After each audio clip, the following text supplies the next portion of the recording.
বেশ একটা বিরতি গেল, অনেক দিন করা হয়নি এবং অনেক দর্শক এমনও আশঙ্কা করেছিলেন যে এই দর্শকের কথা এই অনুষ্ঠানটা কি বন্ধই হয়ে গেল কিনা। না, বন্ধ হয়নি। আপনাদের আমি যতটুকু বুঝি আপনাদের অনেক দর্শকের এটা খুব প্রিয় একটা অনুষ্ঠান। আপনাদের সবার প্রিয় অনুষ্ঠান বন্ধ করে দেব অতটা দুঃসাহস আমার নেই, কারণ আপনাদের সঙ্গে যে মত বিনিময়টা না, এটা আমি আসলে খুব এনজয় করি। আমি কিন্তু প্রায় প্রতিটা কমেন্টই পড়ার চেষ্টা করি। বিশেষ করে যে ধরুন কোনো একটা কন্টেন্ট আপ হলো, পরবর্তী কন্টেন্ট আপ হওয়ার আগ পর্যন্ত যে কমেন্টগুলো আসে আমি মোটামুটি সবগুলি পড়ি। আবার যখন পরবর্তী একটা কন্টেন্ট চলে আসে তখন ওটার কমেন্টে চলে যাই। কাজে আবার কিছু কিছু ক্ষেত্রে কিন্তু আমি রিয়েক্ট করি, রিয়াকশন দেই, আবার কিছু কিছু ক্ষেত্রে আমি কিন্তু ওখানে রিপ্লাইও দিই। যাই হোক, আমি এটা বন্ধ করছি না, ইনশাল্লাহ আপনারা দোয়া করবেন যেন শেষ পর্যন্ত চালিয়ে নিতে পারি। আসলে ব্যস্ততার কারণে পারি না অনেক সময়, তারপরেও চেষ্টা থাকবে ইনশাল্লাহ। আমি আজকে গতকালকে দুটো কন্টেন্ট করব। আপনারা দেখেছেন নিশ্চয়ই, গতকালকে সকালে আমি একটা কন্টেন্ট করেছিলাম এবং আমি এখন থেকে চেষ্টা করব যে প্রতিদিন সকালে একটা করে কন্টেন্ট করার জন্য। এর মধ্যে কোনো দিন হয়তো দর্শকের কথা থাকবে, আবার কোনো দিন হয়তো একটা নর্মাল কন্টেন্ট থাকবে, আর রাতের যেটা করি রাত 10টায় ওটা তো থাকবেই। তো গতকাল সকালে যে কন্টেন্ট আমি করেছিলাম সেটার শিরোনাম ছিল রাষ্ট্রপতি নির্বাচনে যে সিদ্ধান্ত নিল বিএনপি, এবং সেটা থাম্বনেইলে ছিল তারেক রহমানকে কোন দিকে ঠেলা হচ্ছে, আর সিদ্ধান্ত নেবেন একজন, এটাই গণতন্ত্র। একটু কৌতুক করেই বলেছিলাম এই কথাটা। তো এখন এটাতে আমি কি বলেছিলাম যে রাষ্ট্রপতি নির্বাচনে বিএনপির যে স্থায়ী কমিটি আছে তারা সবাই মিলে একটা সিদ্ধান্ত দিয়েছে যে কাকে নির্বাচন করা হবে, মানে কাকে মনোনয়ন দেওয়া হবে, সেই সিদ্ধান্তটা তারা দলীয় চেয়ারম্যান প্রধানমন্ত্রী তারেক রহমানের উপর ছেড়ে দিয়েছেন। এবং সেটাকে আমি পছন্দ করিনি, এবং কেন করিনি সেটা আমার এই কন্টেন্টে আমি উল্লেখ করেছিলাম। যারা দেখেননি তারা আরেকবার দেখে নিতে পারেন। কিন্তু এই কন্টেন্টে যে কমেন্টগুলো এসেছে সেই কমেন্টগুলো আপনাদেরকে আমি পড়ে শোনাচ্ছি, এবং দু একটা ক্ষেত্রে আমিও কিছু মন্তব্য করছি।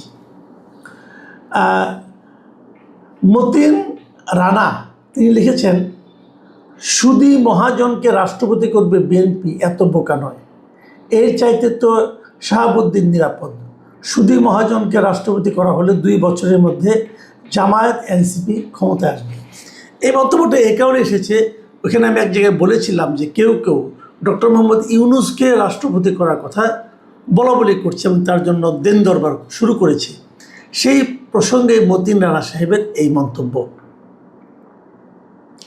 রোমান হা তিনি লিখেছেন, বাংলাদেশে কোনো রাষ্ট্রপতির দরকার নাই, প্রহসনমূলক সাংবিধানিক পদ সৃষ্টি, যার পেছনে বছরে কোটি কোটি টাকা খরচ। ওনার কথাটা শুনতে খারাপ লাগলেও এটা কিন্তু উনি মন্দ বলেননি, যে রাষ্ট্রপতির তো বেসিক্যালি কোনো কাজ নাই, যে লোকের কোনো কাজ নাই তার জন্য এত টাকা খরচ করে পদটা সৃষ্টি করা কেন। ন্যাশনাল অ্যাপারেলস ছদ্মনাম বোঝাই যাচ্ছে, তিনি লিখেছেন, আমিও ভাবছিলাম এইটা কেমন গণতন্ত্রের নমুনা, কিছু বললে গুপ্ত বলে কিনা এই ভয়ে বিএনপির সমর্থক হয়েও কিছু বললাম না, আমাদের পক্ষ হয়ে আপনি বলেছেন, ধন্যবাদ। মোরসালিন নূর লিখেছেন, ননসেন্স স্থায়ী কমিটি, এরা সবাই মিলে বলতে পারতো আমরা 3-4 জনের নাম প্রস্তাব করছি, চূড়ান্ত সিদ্ধান্ত তারেক জিয়া নেবে, এটা হতো স্মার্ট পলিটিক্স। দেখুন, আপনার সঙ্গে কিন্তু আমি একভাবে একমত যে আসলে তারা কিছু একটা প্রস্তাবনা দিত, কিন্তু হয়তো বা দিয়েছেও, আমি জানি না। তো আমরা যতটুকু তারা ওখান থেকে বের হয়ে বলেছে আমরা তো ততটুকুই জেনেছি। আমার কেন যেন মনে হয় তারা হয়তো একটা প্রস্তাব দিতেও পারে, কিন্তু যদি দিয়ে থাকে সেটা আমাদের কাছে প্রকাশ করা উচিত ছিল। মোহাম্মদ উজ্জ্বল লিখেছেন, বিশ্লেষণটা কেমন হলো, তারেক জিয়ার বেলায় চাপিয়ে দেওয়া আর হাসিনার বেলায় উনি নিজে সিদ্ধান্ত নিতেন, আমি ধরে নিলাম আপনি প্রধানমন্ত্রীর খুব কাছের লোক। দেখেন উজ্জ্বল সাহেব, আপনাকে আমি বলি একটা জিনিস, এই যে আপনি বললেন না যে তারেক জিয়ার বেলায় চাপিয়ে দেওয়া হয়েছে, যেটা আমি বলার চেষ্টা করেছি, ওনাকে চাপাই দেওয়া হয়েছে, আর হাসিনার বেলায় উনি নিজে সিদ্ধান্ত নিতেন, এই ডিফারেন্সটা কিন্তু আমি এভাবে করিনি। তারেক জিয়ার কাছে এই দায়িত্বটা এসেছে প্রথমবার, এবং ওনারা এটা জানিয়েছেন, ওনারা প্রেসের কাছে জানিয়েছেন, ওই কমিটির থেকে বের হয়ে এসে তারা জানিয়েছেন, তারা ওনাকে দিয়েছেন। কিন্তু হাসিনার উপর গত শাহাবুদ্দিন সাহেবকে যখন নাকি প্রেসিডেন্ট বানানো হয়, তখন কেউ তো জানতো না আগের দিন, এবং কোনো এরকম কোনো মিটিংও হয়নি, ওনাকে চাপিয়েও দেওয়া হয়নি, উনি কাউকে বলেননি কি পরামর্শ তোমরা আমাকে দাও, উনি নিজেই নিজ দায়িত্বে করেছেন। আর হাসিনাকে তো একবার দেখিনি, অনেকবার দেখেছি, অনেকবার দেখে দেখে কিন্তু মন্তব্যটা করেছি। আর তারেক রহমান তো মাত্র শুরু করলো, কাজেই তারেক রহমান এরকম কাছের লোক আমি, এটা আপনি বলতে পারেন বলে আপনি হয়তো এক ধরনের সান্ত্বনা পেতে পারেন, এক ধরনের আমোদ অনুভব করতে পারেন, কিন্তু ঘটনাটা সেরকম না।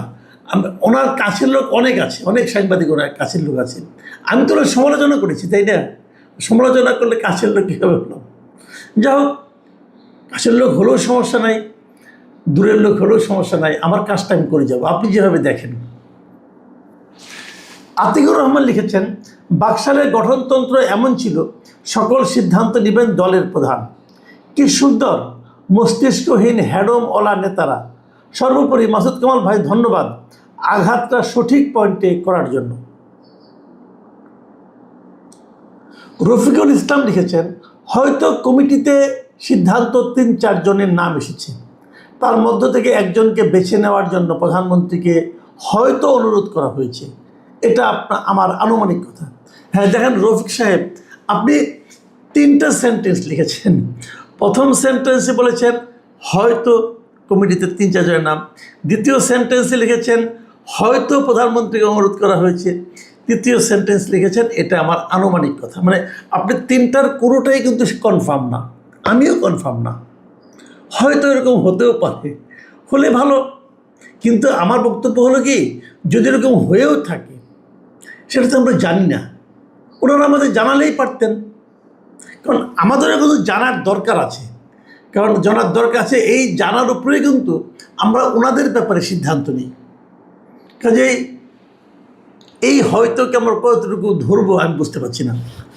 আর এরপরে যে মন্তব্যগুলি পড়বো সেগুলি এসেছে গতকাল রাতের কন্টেন্ট থেকে।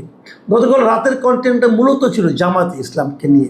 এই জামাতে ইসলামের ইদানিং তাদের বেশ কিছু ঘটনা আমরা দেখতে পাচ্ছি, যা নাকি দেখে আমরা হতাশ হচ্ছি, যে একটা পলিটিক্যাল পার্টি, যে পার্টি নাকি সৎ লোকের শাসনের কথা বলে, তাদের মধ্যে এইগুলি কী দেখছি আমরা, এটা দেখে আমরা হতাশ হচ্ছি।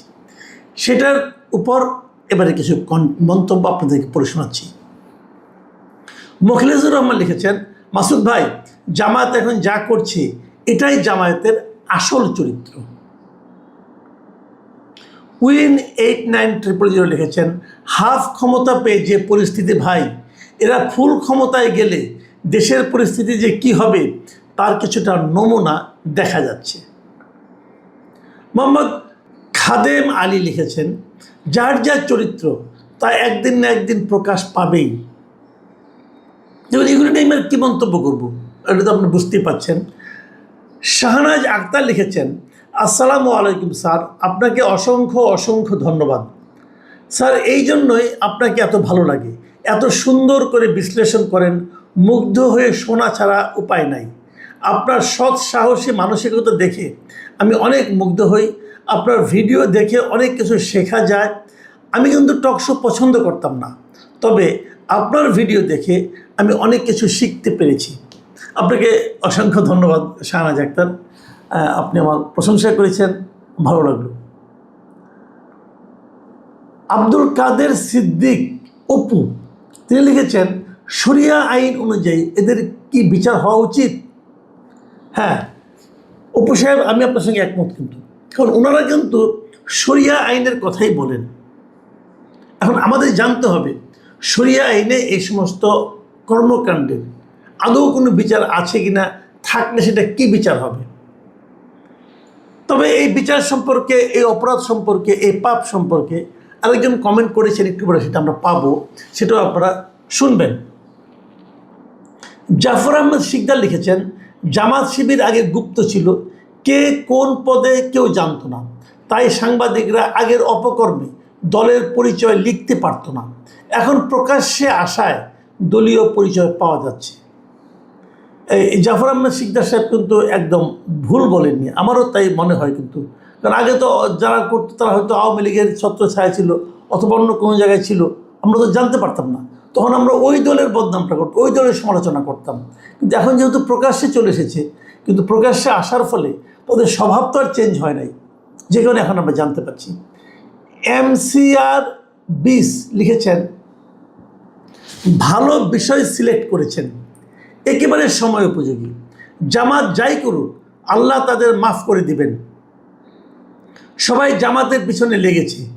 ইসলাম মুমিনদের পাপ গোপন রাখতে বলেছে, কেউ সেটা মানছে না।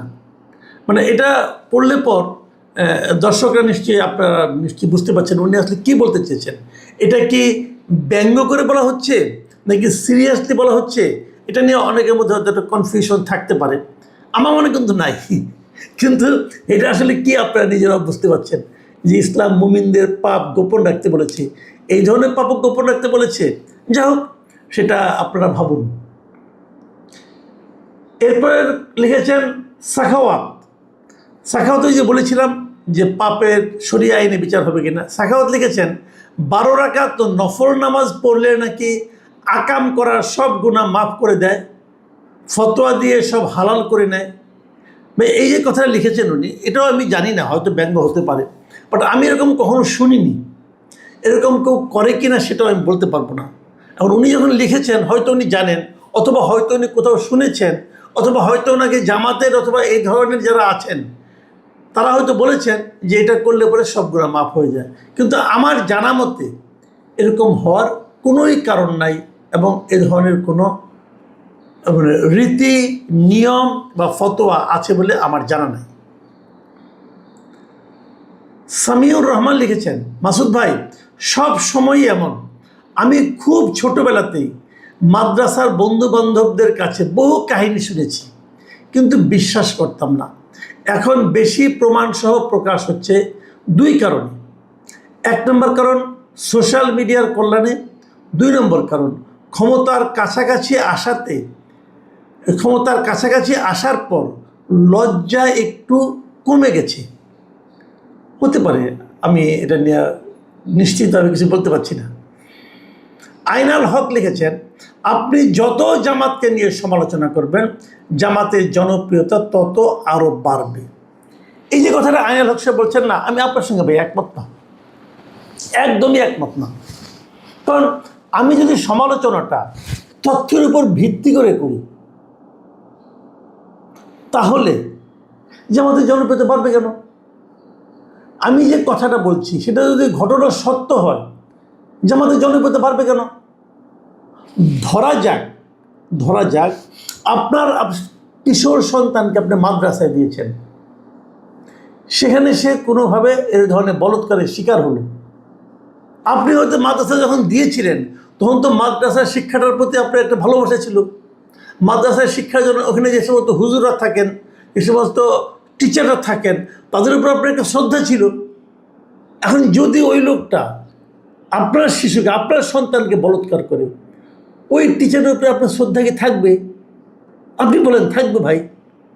যদি না থাকে তাহলে আমি যখন কোনো একটা সমালোচনা করছি এবং সেখানে আমি তথ্য প্রমাণ দিয়ে দিচ্ছি, সেটা শোনার পর তাদের জনপ্রিয়তা বাড়বে কেন? আমি কিন্তু এটা বুঝি না। আপনি মানুষকে এত বোকা মনে করেন কেন? এখন আপনি নিজেই সমস্ত আপনার কাছে কি মনে হয় যে ভালো হচ্ছে, তাদের জনপ্রিয়তা বাড়তেছে?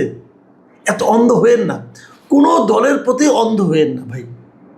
যে কোনো দল হোক, সেটা জামাত হতে হবে তা বলছি না, অন্ধ হয়েন না। আল্লাহ আপনাকে বিবেক দিয়েছে, এই বিবেক দিয়ে বিচার করার চেষ্টা করেন, তারপরে সিদ্ধান্ত নেন যে কে ভালো কে মন্দ। এই মন্তব্যটা লিখেছেন মোহাম্মদ হাফিজ উদ্দিন। তিনি লিখেছেন, এটি শেষ মন্তব্য, আমার মতো যারা 71 সরাসরি দেখিনি তারা এখন 71-এর ট্রায়াল দেখছি। বুঝতে পারছি তারা 71-এ আমাদের নারীদের উপর কীরকম অত্যাচার চালিয়েছিল। কিছুদিন আগে এক নেতা তো বলেই দিয়েছিলেন পরাজিত পক্ষের সম্পদ ও স্ত্রী মেয়েরা গনিমতের মাল, তাদের উপর নাকি জামাতের কর্মীদের হক আছে। নাউজুবিল্লাহ। এখন একটাতে বলেছেন, যদি বলে থাকেন তাহলে তো অবশ্যই নাউজুবিল্লাহ। আমি জানি না এত বড় মিথ্যা কথা, এত বড় আপনার কুব্যাখ্যা কেউ দিয়েছে কিনা আমার জানা নাই। আপনি যখন বলছেন সেটা আমি পড়লাম এই জন্য। প্রিয় দর্শক, এই ছিল আজকের দর্শকের কথা। আপনারা বেশি বেশি করে কমেন্ট লিখুন এবং আমি আপনাদেরকে বলবো কেবল প্রশংসা করার দরকার নেই। অনেক প্রশংসাগুলো আমি যেগুলো পড়িনি, একটু বুদ্ধিভিত্তিক সমালোচনা করেন। যদি আমি কোনো ভুল করে থাকি ভুলগুলি ধরিয়ে দেন, অথবা যদি আপনার কোনো ভিন্ন মত থাকে সেটাও উল্লেখ করেন। আর যদি পক্ষেও বলতে চান সেটাও একটু গুছিয়ে লিখুন। বেশি বড় করবেন না, বেশি বড় করলে পড়া যায় না। আপনারা সবাই ভালো থাকবেন। আমরা চেষ্টা করব যে একদিন পর পর হলেও সকালের দিকে আমরা এই ধরনের দর্শকের কথাটা আপনাদের সামনে নিয়ে আসার জন্য।